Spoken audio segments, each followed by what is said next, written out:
Hello दोस्तों, कैसे हैं आप? उम्मीद है बहुत अच्छे होंगे, बढ़िया होंगे, बिंदास होंगे। और आज मैं आपको अनुपात समानुपात की छठवीं क्लास के अंतर्गत आपको सिखाता हूँ मैं। ये छठवीं क्लास है इसकी, अनुपात और समानुपात की। तो दोस्तों इसके अंदर मैं आपको सिखा चुका हूँ इसमें। और अब नेक्स्ट क्लास है, इसमें देखिए, यदि पी अनुपात क्यू बराबर 2:5 और क्यू अनुपात आर बराबर 1:3 और आर अनुपात एस बराबर 2:3, तो पी अनुपात एस का मान निकालना है। देखिए दोस्तों, पिछली बार भी मैंने बता चुका था, इस बार भी आपको बता रहा हूँ। बहुत ही अच्छा एक वो क्वेश्चन है जो बहुत ही मोस्टली सभी एग्जामों में आता रहता है। तो देखिए कैसे करेंगे इसको हम। पी अनुपात क्यू अनुपात आर अनुपात एस, इसका सबसे पहले हम इसकी वैल्यू निकालेंगे। अब देखो इसमें P अनुपात Q बराबर क्या है? P अनुपात Q बराबर है 2:5। अब Q अनुपात R इक्वल टू क्या है? 1:3। तो Q के नीचे Q लगाएंगे हम। तो यहाँ पर 1:3 लिख गया। अब यहाँ पर क्या है? R अनुपात S। तो R के नीचे R आ जाएगी। तो R कितना है? 2:3। दोस्तों बस एक ही चीज़ इसमें इम्पोर्टेंट है, ध्यान रखना है इसमें। जैसे यहाँ पर लास्ट तक कितनी संख्याएं? 1 2 3 4 संख्या आएंगी।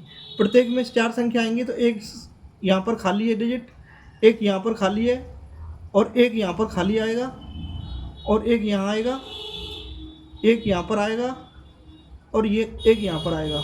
तो हम क्या करेंगे? इनको सभी को भरेंगे। और भरने के लिए क्या करेंगे दोस्तों, इसमें ये जो खाली जगह है यहाँ पर, तो ये पड़ोसी है ना जो 5, ये यहाँ पर कब्जा करेगा। तो ये 5 कहाँ आ जाएगा? यहाँ पर आ जाएगा। अब देखो यहाँ पर भी ये 5 है, यहाँ पर भी आ जाएगा। भाई कोई जगह हो, कोई घर हो, कोई मकान हो, तो वो हमेशा अपने पड़ोसी पर ही तो कब्जा करता है। ऐसा थोड़ी कोई बाहर से आएगा कब्जा करने के लिए भी। तो इसी तरह से यहाँ पर ये 3 है, तो 3 कहाँ आएगा? यहाँ पर आएगा। और यहाँ पर क्या आएगा दोस्तों? यहाँ पर 1 आ जाएगा। यहाँ देखेंगे तो यहाँ पर ये 2 कब्जा करेगा, और यहाँ पर भी ये 2 कब्जा करेगा।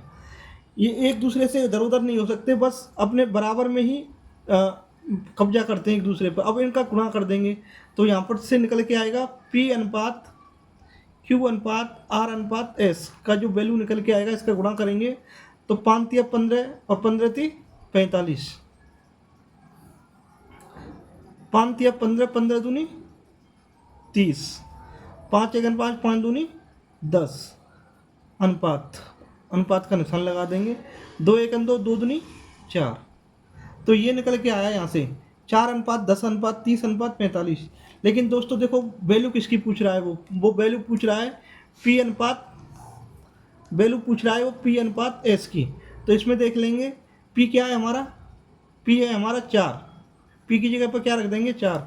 और S की जगह पर क्या लिख देंगे? 45।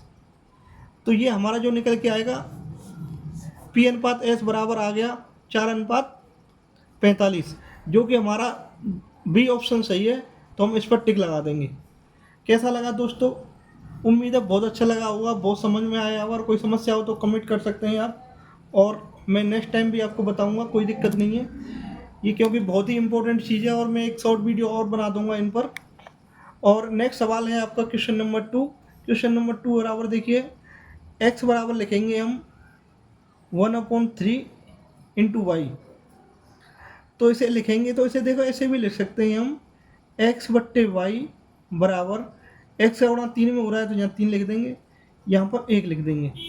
तो इसे हम ऐसे भी लिख सकते हैं कि x अनुपात y इक्वल टू 1/3। इसी तरह से इसी तरह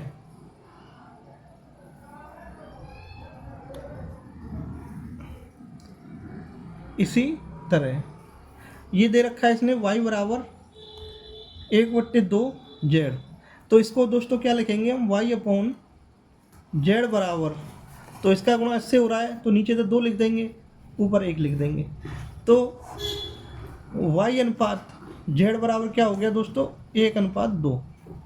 ये चीज़ आपकी, उम्मीद है आपकी समझ में आ गई होगी। अब देखिए, अब ये वैल्यू जो पूछ रहा है वो पूछ रहा है x, हमारे पास देखो x अनुपात y की वैल्यू है, x अनुपात y की जो वैल्यू है वो 1/3 क्या आ गई? इसे हम 1/3 भी लिख सकते हैं, बराबर 1/3। 3। हमारे पास x अनुपात y की वैल्यू है और y अनुपात z की भी वैल्यू है, तो हम किसकी वैल्यू निकाल सकते हैं, x अनुपात y अनुपात z की। मैंने बताया था x के नीचे x रखेंगे, x अनुपात y इक्वल टू क्या है, 1:3, 1:3, और y अनुपात z बराबर क्या है, 1:2।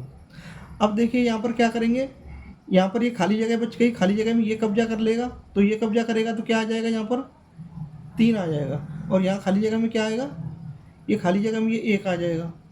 तो अब जो रेशियो आया 3 दूनी 6, 3 एकन 3, 1 एकन 1।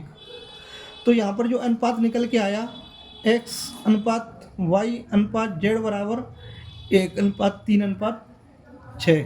तो इसमें x अनुपात y अनुपात z बराबर 1:3:6 आया। अब देख लेंगे कौन सा ऑप्शन सही है, तो इनमें से हमारा ये पहला ऑप्शन सही है, ए। तो ए पर निशान लगा देंगे। उम्मीद है तो बहुत अच्छे से समझ में आया होगा, और इसी टाइप के सवाल कराने के लिए हम आगे बढ़ते हैं। क्रम बाइज क्रम हम थोड़ा सा लेवल भी बढ़ाते चलेंगे और आपकी समझ में भी आता रहेगा, बहुत अच्छा लगेगा अगर आप लोग ध्यान से देखेंगे थोड़ा सा। देखिए 3 संख्याओं में 10:15:24 का अनुपात है, या तीनों संख्याओं का योग 98 हो तो बड़ी संख्या ज्ञात कीजिए। देखो जब हमारी संख्या जब अनुपात में दे रखी होती हैं 10:15:24 है, तो एक चीज़ ध्यान रखिए, जिसका जितना अनुपात होगा वो संख्या उतनी ही बड़ी होगी। तो अनुपात जब 24 का ज़्यादा है तो बड़ी भी 24 वाली होगी।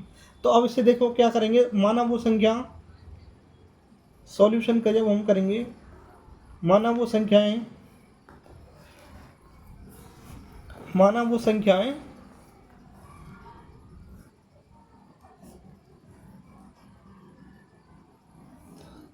माना वे संख्याएं क्रम से, अब इनके साथ हम कंटेंट चीज लेके चलेंगे। जैसे 10 है तो 10 के साथ हम क्या लेंगे, 10x और 15y, 15x तथा 24x होंगी। वे संख्याएं क्रम से 10x, 15x तथा 24x होंगी। तो अब वो कह रहा है तीनों संख्याओं का योग। अब तीनों संख्याओं का योग कर लेंगे, तो इसमें देखिए 10x plus 15x plus 24x equal to कितना आ रहा है अनुपात इनका, वो योग इनका 98 आ रहा है, तो 98। अब इनको जोड़ देंगे, तो 15 और 10 कितने हो गए, 25, 25 और 24 कितने हो गए, 49। तो ये आ गई 49x इक्वल टू 98। तो जो x की वैल्यू आएगी 98 बट्टे ये, तो इसे काट देंगे तो x का मान कितना आ गया, 2 आ गया। अब देखिए उससे बड़ी संख्या पूछ रहा है, तो मैंने बताया था बड़ी संख्या वही होती है जिसका बड़ा अनुपात होता है। अतः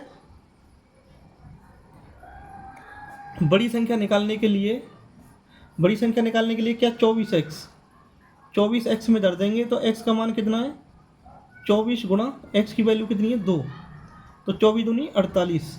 तो बड़ी संख्या कौन सी हो गई, 48। अब देख लेंगे कौन सा ऑप्शन सही है इसमें, 48 ऑप्शन बी सही है, बी पर निशान लगा देंगे। बहुत अच्छा दोस्तों, समझ आ गया होगा, बहुत ही सिंपल सवाल था। और इसी क्रम में हम आगे बढ़ते हुए छोटा सा इसमें हम अपना बढ़ा देंगे वो, और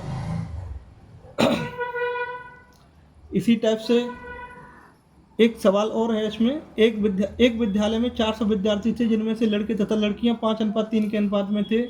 50 लड़कियां और बढ़ गईं, तो लड़के तथा लड़कियों का अनुपात क्या हुआ। देखो टोटल विद्यार्थी कितने थे, टोटल विद्यार्थी थे इसमें 400, तो हम लिख लेंगे टोटल स्टूडेंट बराबर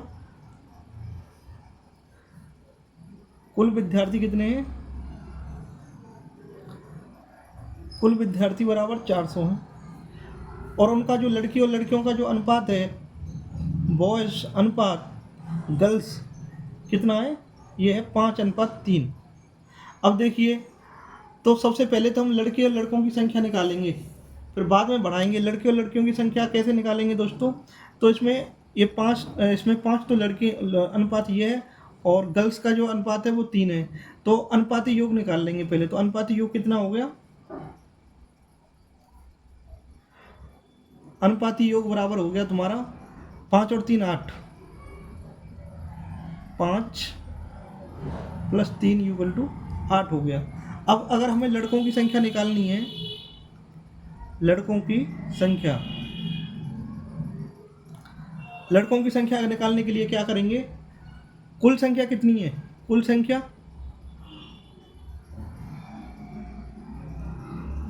संख्या बट्टे अनुपाती योग, ये फॉर्मूला होता है, अनुपाती योग गुणा लड़कों का अनुपात, लड़कों का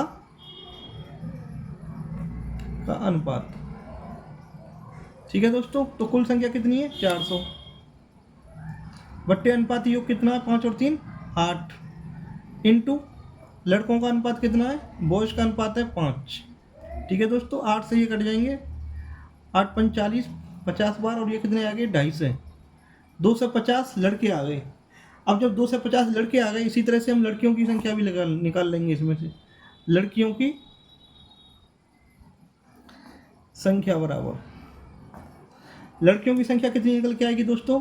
अब देखो 250 ये आ गए, टोटल कितने 250, तो लड़कियों की संख्या कितनी हो जाएगी, आप ऐसे भी निकाल सकते हैं, 400 से डायरेक्ट 250 से घटा देंगे, 150 बचेगी। लड़कियों की संख्या कितनी बचेगी भाई, 400 माइनस 250 इक्वल टू कितने आ गए 150, 150 लड़कियां आ गई। लड़कियों की संख्या कितनी आ गई।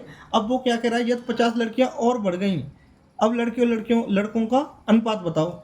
देखो अब लड़कियों की संख्या कितनी आई है 150, अगर इसमें 50 बढ़ गई तो 50 बढ़ने पर लड़की कितनी हो गई, लड़की बराबर 150 प्लस 50 इक्वल टू कितनी हो गई 200 हो गई। अब पूछा लड़की और लड़कों का अनुपात, लड़के तथा मतलब बॉयज अनुपात गर्ल्स। अब देखो बॉयज कितने 250 अनुपात गर्ल्स कितनी है 200। अब इनके अंदर जो हम अनुपात निकालेंगे वो कितने का निकलेगा, अनुपात निकालेंगे, देखो 2 जीरो से 1 जीरो से तो 1 जीरो काट दो यहाँ पर। अब जब 5 का भाग जा रहा है इसमें 55 25 और 5 चौक 20, तो बॉयज़ और जो गर्ल्स का जो अनुपात आएगा वो 5:4 का आएगा। उम्मीद है आपकी समझ में आ गया होगा। ठीक है दोस्तों, तो इस टाइप की क्लास है हम आपको हमेशा देते रहेंगे, और क्लास नंबर 6 थी है, और कैसी लगी आप मुझे कमेंट करके बताना। और ओम ट्यूटोरियल के नाम से हमारी जो क्लासेज हैं वो चलती हैं, और हम जो करा रहे हैं ये हमेशा जो मैं कराता हूँ, मेरा नाम ओमकार सिंह है, और मैं आपको इसी टाइप से सवाल डेली मैं वीडियो बनाता रहता हूँ, वीडियो डालता रहता हूँ। तो इससे क्या है, आपका बेस चाहे कितना भी कमज़ोर हो, उससे कोई फ़र्क नहीं पड़ता, लेकिन आप धीरे धीरे अगर आप सीखने की कोशिश करेंगे तो आप अच्छे अच्छे सवालों को करना शुरू कर देंगे। लेकिन आप कोशिश करेंगे तभी कुछ हो पाएगा, अदरवाइज़ नहीं हो पाएगा। तो मेरा जो चैनल का नाम है वो ओम ट्यूटोरियल है, मैं खुद, मेरा नाम ओमकार सिंह है, और हम आप सबके सहयोग के से ये सब चीज़ें चला रहे हैं आगे। और आपसे भी मैं उम्मीद करता हूँ कि आप भी थोड़ा सा कमेंट करें, शेयर करें और लाइक करें। धन्यवाद।